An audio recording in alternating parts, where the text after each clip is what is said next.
Hello, everybody. Welcome. Hi. It's the Beth and Lee McCain radio show where all we do is talk about the law of attraction. That's what we do. And I don't know what it is. It's flipping a button, but you've just been like totally cool. And the second the show starts, you start giggling again. I'm being so good. What is up with you, woman? I'm being so good.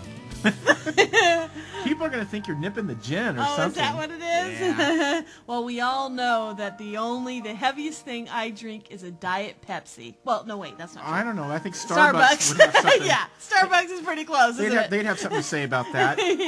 Well, welcome, everybody, to show number 39 of the Beth and Lee McCain radio show. It's going to be a year pretty soon. Yeah, it's hard to believe that we've been doing this for a year. Yeah. You know, Law of Attraction's been going on for a while for us, But this has been kind of a really fun thing. I look forward to it every week. I do too. So, what's new this week? Well, we've been working on the magazine. Magazine. Yeah. A lot of questions have come in this week too. I don't know if it's the time of year or what is it, but it's we had a lot of questions. Keep them coming. Yeah, please do. And the magazine's almost about ready to go. It sure is. It looks really good too. Almost about ready to send out to the go to press. And the picture's about ready to turn over on the website as well, isn't it? Yeah.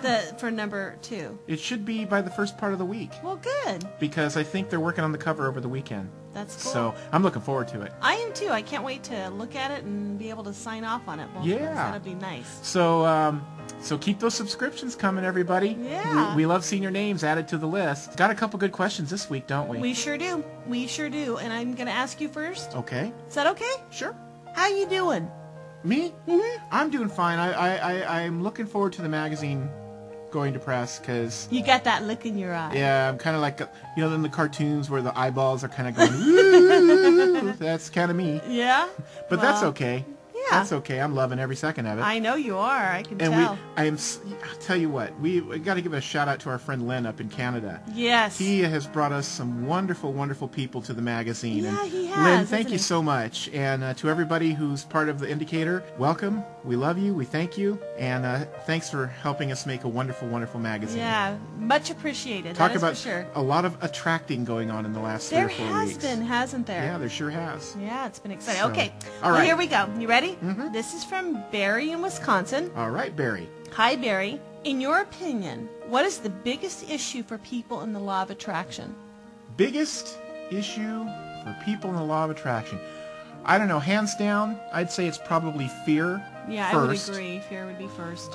Followed, a close second would be freaking about what words are used. Yeah. You know. Yeah. You know what I mean by this, right? Yeah, that's kind of a funny thing. You know, it's people worried about what words they say when they're like visualizing and talking. What if I say I want something? Does that mean that's lack thereof, or does that mean I want it too much? Or do you have to use the word desire? Yeah, or deserve, or Get the thesaurus out and use every word you want. It's all about the intention. It's not about the word. It is. And it's about the intention. It's about the feelings and the imaging. You know, the imagery that you have in your head that goes out to the universe. Right. And the thing is that people say, well, I'll try to do that. Now, if they say it with the intention of that they think there could be another outcome other than the one they want, therefore they kind of shore it up by saying, I'll try, because it's non-committal. Okay, well, that's what you're going to attract. Exactly. Then but if it's just then it is the word try. But if it's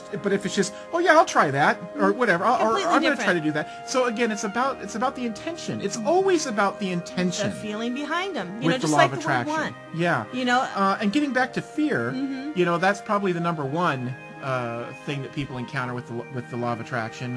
You know, their fear. They're always worried about something regarding it, and that's so debilitating. It really is. Because you can't think clearly when you have fear as your main emotion. Fear cannot be the guiding factor.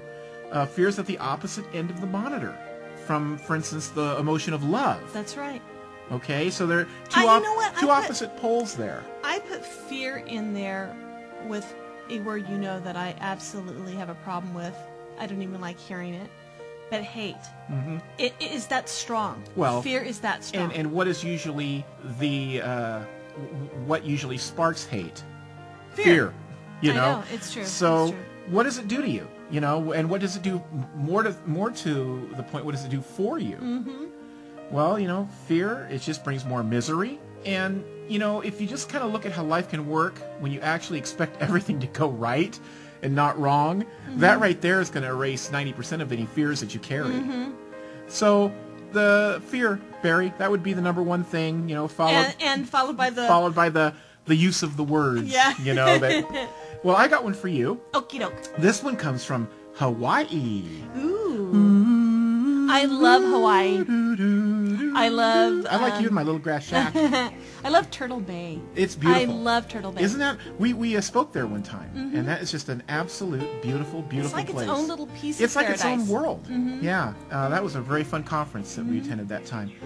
So shout out to Hawaii. Hey. Well, and the name of the person? Marlena. Marlene. And she said to us, "How did you find the law of attraction, and how long have you been practicing it?" Well, let's revisit that. Yeah, let's do it. This is like the second week in the row we've gotten a question asking someone about us. It's unusual, and usually we don't talk, you know, in that way. Oh well. Okay. All right, Marlene. Well, I found the law of attraction over 10 years ago. I've always been a seeker of truth and used to drive my family absolutely crazy with philosophy questions, and I'm talking since I was a little kid. It drove them crazy. Yeah. And so I started reading about 10 years ago, Wallace Wattles and Charles Hannell, and I was hooked, absolutely hooked. The law of attraction fascinated me, and it felt right. Well, can I interject something here Sure. real quick? You mentioned both about Charles Hannell and Wattles. We have, and this is something that we always kind of wanted to give back, and we were able to do that on our website. You can go and you can download those books. Yeah, they're free ebooks.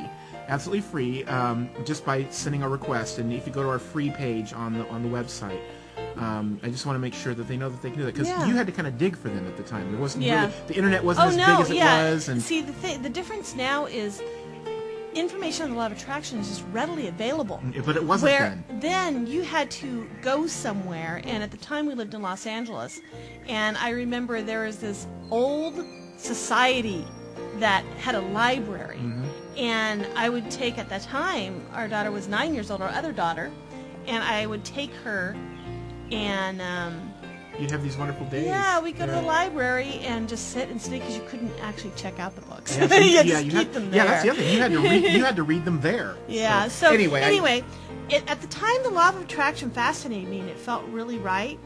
And you know, that is all that matters, is when you find your truth, that it feels right. Like, you know, it's like when you have a sweater and you misplace it, but when you find it again, it's just comfortable and right. And it almost feels brand new. Yeah, and it's just always there for you. Yeah. So anyway, that was my personal experience. When you found it. When I found it. I loved it, and I just knew. I knew inside. And so I started applying the law of attraction intentionally by myself. And then old Lee here saw a change in our life, and he fought the very thought of it for a while at the first. But then he saw the results, right?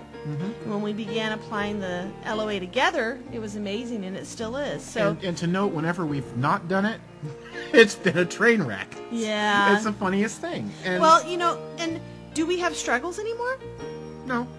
Not really. No. We have, you know, if anything, there might be little bumps in the roads, but or leftovers from past non-law of attraction things. But we have, you know, figured out how to get through those time periods, and it's just been nice and smooth. So life has fallen into place because of the law of attraction for us. There you go. And we've been practicing it. Gosh, it seems like in a way forever, and other times it feels real short, just like marriages, you know? Yeah. Sometimes you feel like you've been married forever, and other times not at all.